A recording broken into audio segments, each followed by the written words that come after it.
మీరు చదువుకోండి.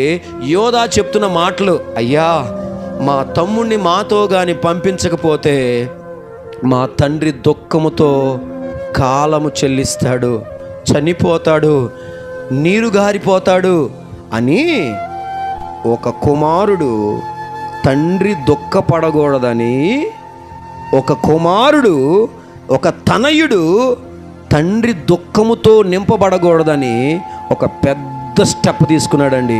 అదే యేసు క్రీస్తు సాదృశ్యంగా ఉంది. హల్లెలూయా.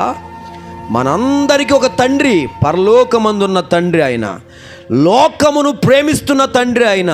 బైబిల్ చెప్తుంది యోహాను సువార్త 3:16లో, దేవుడు అనబడిన తండ్రి లోకముని ఎంతో ప్రేమించాడు. ఇప్పుడు లోకము ఆయన్ని ప్రేమించలేని దుస్థితిలో ఉంది.